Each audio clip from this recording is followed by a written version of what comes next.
Akşamınız xeyir dostlar. Biraz önce kursumuzun sayfası olan Bells kursları sayfasında ve bizim grubumuz olan Yol Hareketi Qaydaları grubunda 10 sual paylaştık ve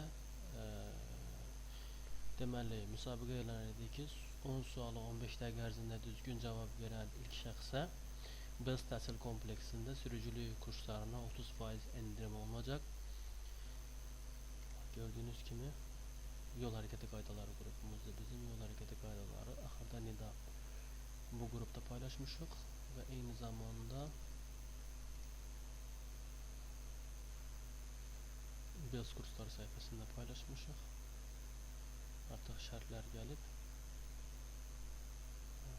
Baxın gördüyünüz kimi paylaşmışıq burada. Deməli ilk cavab verən şəxsə, suallara doğru cavab verən şəxsə sürücülük kursumuzda 30% endirim olacaq. Mən indi istəyirəm həmin 10 sualı sizə izah edeyim, izahatını verim.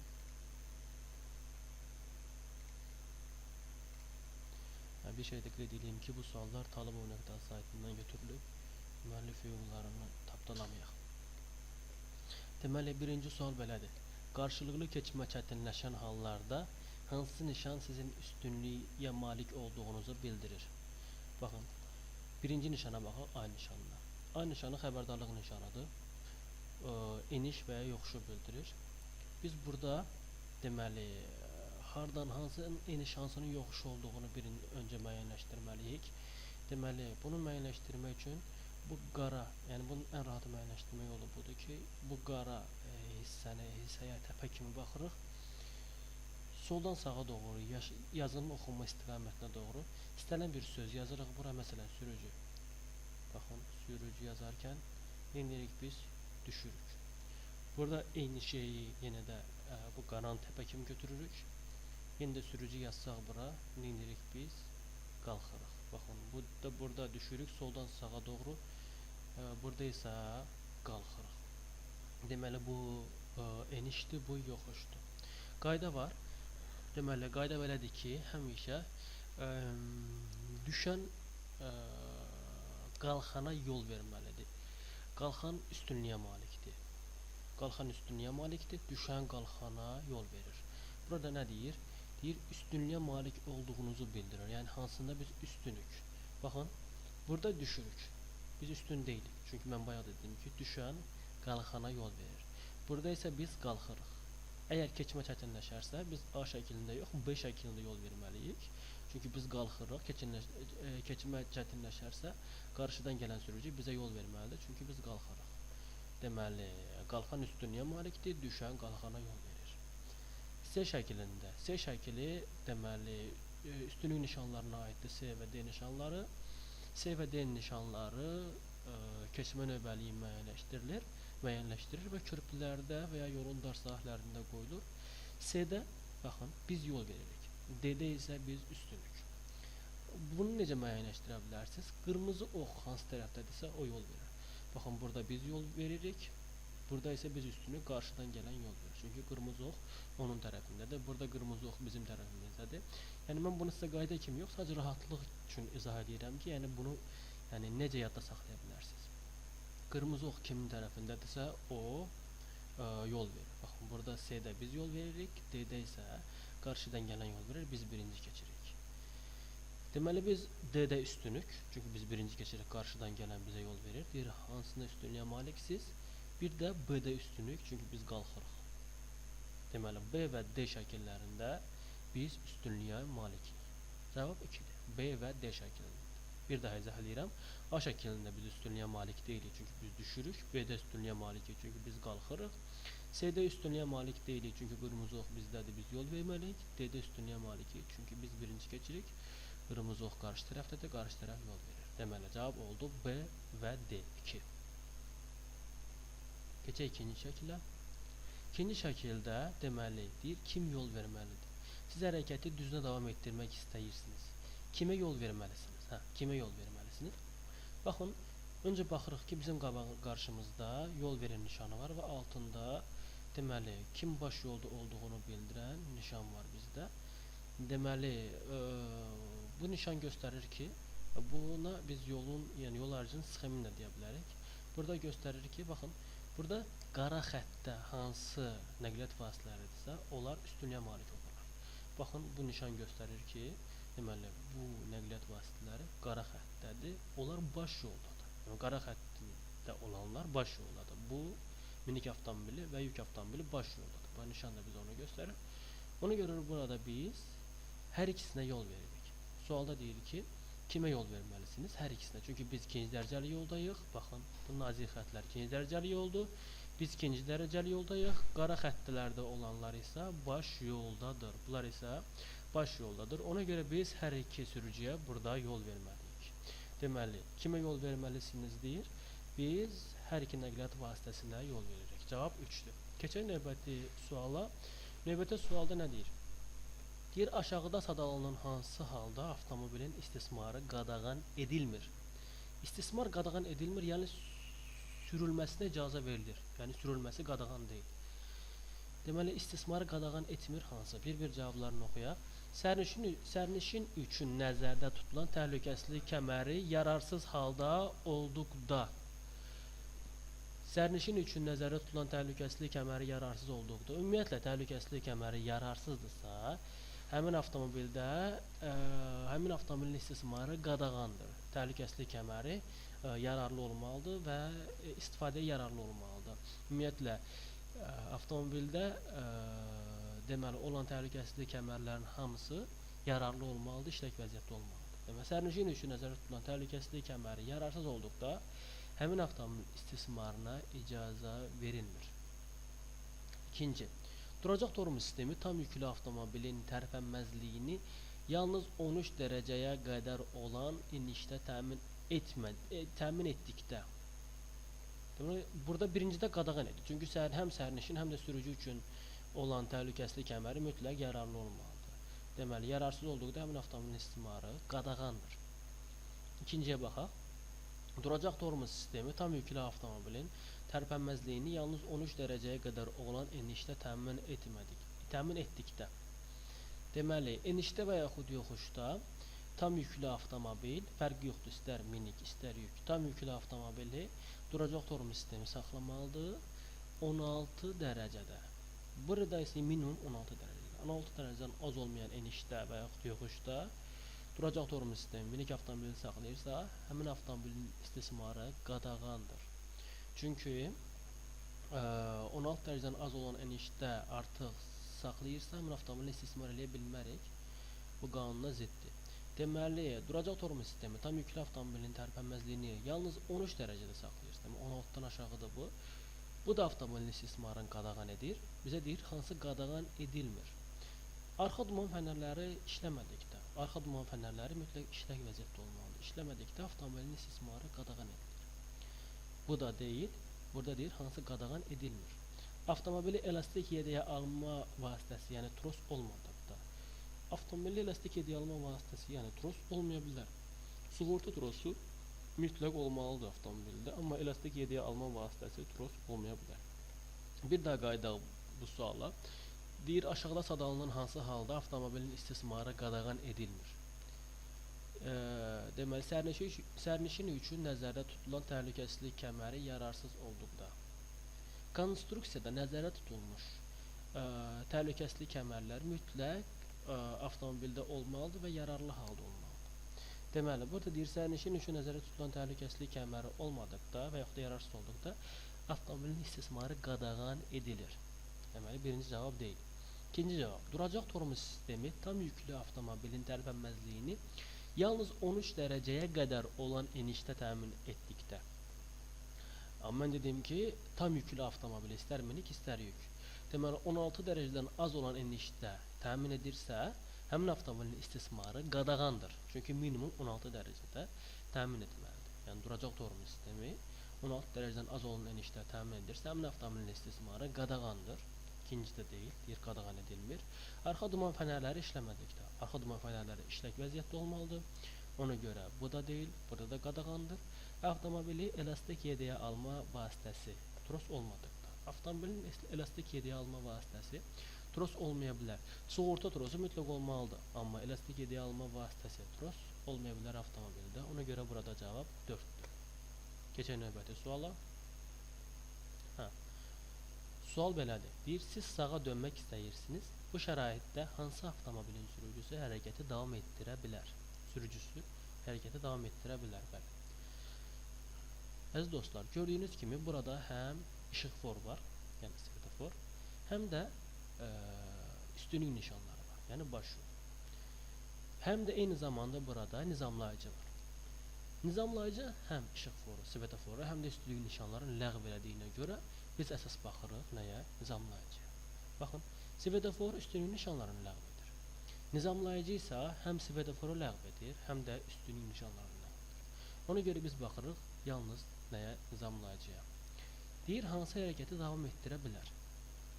Nizamlayıcı əgər nizamlayıcıya biz sağdan yaxınlaşırıqsa, baxın, sağ qol tərəfdən yaxınlaşırıq ondan və o bizə sağı göstərirsə, baxın, o bizə sağ qol, yəni sağ tərəfi göstərir. Biz ona sağ qolundan yaxınlaşırıq və o bizə sağ istiqaməti göstərir. Biz bu vəziyyətdə dayanmalıyıq. Çox vaxt burada şlaqbaum vəziyyəti deyirik, yəni tələbələrin yadında qalması üçün. Baxın, şlaqbaum bağlandı. Biz ona sağdan yaxınlaşırıq və o bizə sağı göstərir. Biz bu vəziyyətdə mütləq dayanırıq. Deyir, kimləri hərəkəti davam etdirə bilər? Kimlər hərəkəti davam etdirə bilər deyirsə, biz davam etdirə bilmərik, biz dayanmalıyıq. Qarşıdan gələn minik avtomobili isə nizamlayıcıya soldan yaxınlaşır, yəni sol tərəfdən yaxınlaşır. Və nizamlayıcı ona sol istiqaməti göstərir. Əgər nizamlayıcıya soldan yaxınlaşırıqsa, o bizə solu göstərirsə, biz bütün istiqamətlərə gedə bilərik. Baxın, bu vəziyyətdə biz bütün istiqamətlərə daha doğrusu qarşıdan gələn nəqliyyat vasitəsindən söhbət gedir. Bu vəziyyətdə qarşıdan gələn nəqliyyat vasitəsi bütün istiqamətlərə gedə bilər. Biz dayanırıq, qarşıdan gələn nəqliyyat vasitəsi isə bütün istiqamətlərə gedə bilər. Ona görə burada deyir ki, kimləri hərəkətə davam etdirə bilər?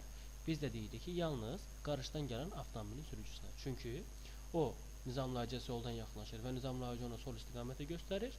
O bütün istiqamətlərə gedə bilər. Mən istəyirəm nizamlayıcının bu vəziyyətində digər istiqamətləri də sizə izahlayayım.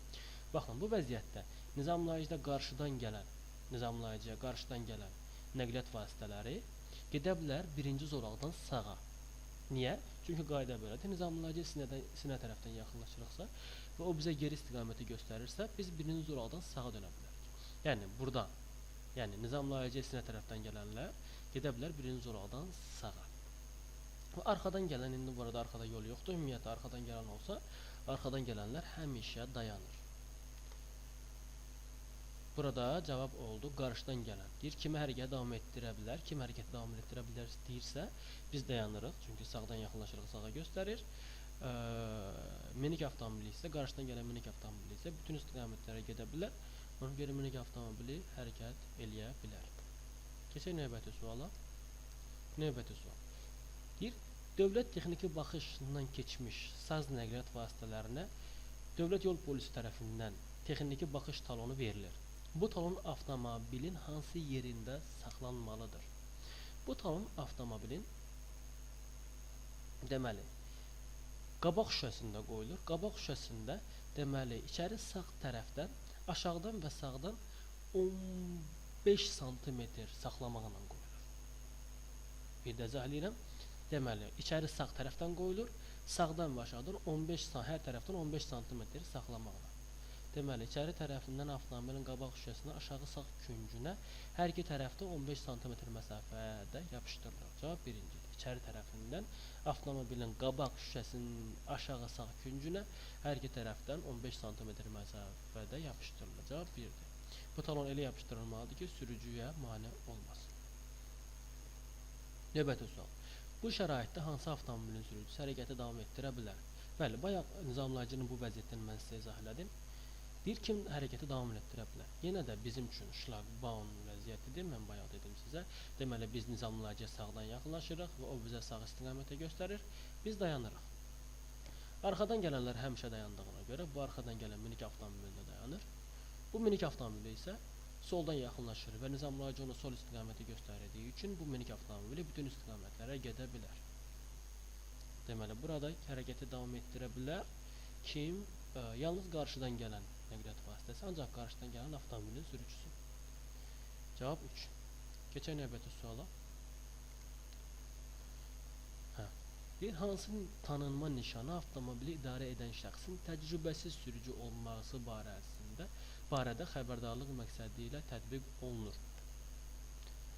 Təcrübəsiz sürücü, baxın, üçüncü nişanda. Üçüncü nişan, təcrübəsiz sürücü həmin nəqliyyat vasitəsinin təcrübəsiz sürücü tərəfindən idarə olunduğunu bildirir. Deməli, burada götürürük biz nəyi? Üçü. Ancaq üçüncü nişan.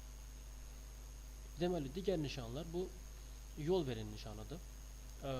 Və ya bu nişanı biz qəza dayanma nişanı kimi də istifadə edirik. Yəni, baxır necə qoyulur. Bu əlil sürücüləri bildirir. Birinci və ya ikinci qrup əlil sürücüləri bildirir. Yəni, avtomobili idarə edən şəxs birinci və ya ikinci qrup əlildir. Bu, bayaq dediyim kimi, təcrübəsiz sürücüdür. Üçüncü. Dördüncü, təlim tanınma nişanıdır. Beşinci isə digər təhlükələrdir. Burada cavab 3-dür. Ancaq üçüncü nişan. Keçirik növbəti suala. Hərəkətdə olan minik avtomobilin sürücüsünə nə qadağandır? Birinci, telefonu əlində tutaraq ondan istifadə edən sərnişinlə danışmaq. Bu qadağan deyil. Çünki telefonu əlində tutan sərnişinlə danışır. Özü telefonun əlində tutmur. Diqqətli olmaq lazımdır. Telefonu özü əlində tutmur. Telefonu əlində tutan sərnişinlə danışır. Buna görə bir qadağan deyil. Bizdən soruşur nə qadağandır? Siqaret çəkmək. Siqaret çəkmək sürücüyə qadağan deyil. Deməli, mühərriki söndürməklə avtomobili yoxuşda dayandırmaq olar. Biz duracaq torumuzdan istifadə edərək yoxuşda və yaxud enişdə mühərriki söndürülmüş avtomobili saxlaya bilərik. Sərnişin, 5-ciyə baxaq. Sərnişinin diqqətini yayındıran söhbətdə iştirak etmək. Olar. Yəni, sərnişinin diqqəti yayınır. Sərnişinin diqqətini yayındıran söhbətdə iştirak etmək, yəni problem deyil, bu qadağan deyil.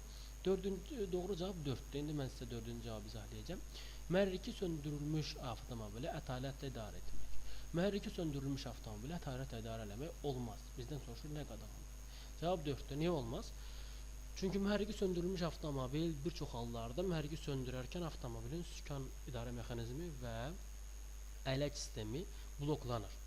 Ona görə mühərriki söndürülmüş avtomobili ətalətlə idarə edə bilmərik. Ətalətlə idarə eləmək, belə deyək də, ətalətlə idarə eləmək, yəni biz avtomobili neytrala qoyub hərəkət edirik. Yəni, mühərriki söndürürük və avtomobil öz-özünə gedir. Ədalət qanunu bildiyiniz kimi Newtonun birinci qanunudur. Cisimə digər cisimlər təsir etmədikdə cisim ya sükunətdədir, ya da bərabər sürətlə hərəkətdədir. Yəni, ədalət qanunu bu qanundur və avtomobilə də heç nə təsir etmir, avtomobil öz-özündən gedir. Yəni, mühərriki söndürürük və buraxırıq öz başına gedir. Yəni, bu hal qəti olmaz. Ona görə də burada cavab 4-dür. Ədalətlə avtomobili idarələmək qadağandır. Burada nə deyir? Bu yol aracında siz hərəkəti sola davam etdirmək istədiyiniz halda nəqliyyat vasitələri hansı növbəliklə hərəkət etməlidir? Aha. Burada baxırıq biz. Baş yolda kimdir? Bizik, bir də avtobusdur. Çünki burada baş yol göstərilib və altında yol aracının sxemi göstərilib. Sxemə görə bizik baş yoldur, bir də avtobusdur. Baxın, gördüyünüz bu qalın xətlərdə bizik. Bu nazik xəttdə isə minik avtomobildir. Minik avtomobili isə ikinci dərəcəli yoldadır. Baş yolda biz və avtobus olduğumuz üçün biz sola gedirik. Biz sola gedərkən avtobus düşür bizim sağımıza. Ona görə avtobusa yol veririk. Deməli, birinci avtobus keçir.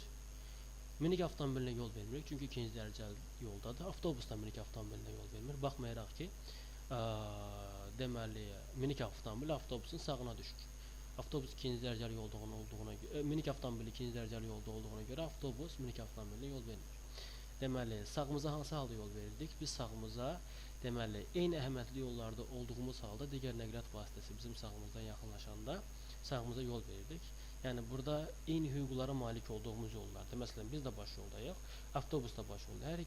Hər ikimiz eyni hüquqlara malik yolu, çünki hər ikimiz baş yoldayıq. Bu halda avtobus bizim sağımıza düşdüyü anda biz avtobusa yol veririk.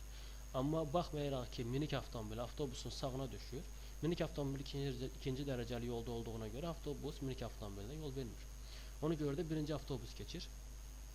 Sonra biz keçirik, biz də minik avtomobilinə yol vermirik, çünki minik avtomobil ikinci dərəcəli yoldadır. Ən axırda keçir minik avtomobil. Deməli, birinci avtobus, sonra sizin avtomobil və sonda minik avtomobil. Cavab 1-dir. Keçən növbəti suala. Hansı nişan yük avtomobillərinə sağa dönməyə icazə verir? icazə vermir, üzr istəyirəm. Hansı nişan yük avtomobillərinə sağa dönməyə icazə vermir. Baxaq bir-bir nişanlara. Birinci nişan. Düzünə bir tərəfli yoldur. Deməli, burada sağa dönmək olar. Sağa, sola dönə bilərik. Yalnız geriyə dönə bilmərik. Çünki geriyə dönərkən biz əks istiqamətli hərəkət zolağına çıxırıq. Ona görə geriyə dönə bilmərik. Bu yolda düz sağa, sola gedə bilərik.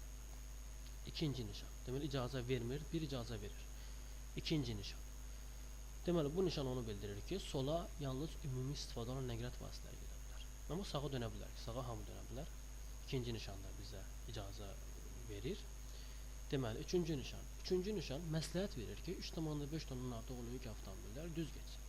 Sadəcə məsləhət verir. Fərqi yoxdur. İstər yük avtomobili, istər minik avtomobili bu nişanın təsir sahəsində bütün istiqamətlərə gedə bilər.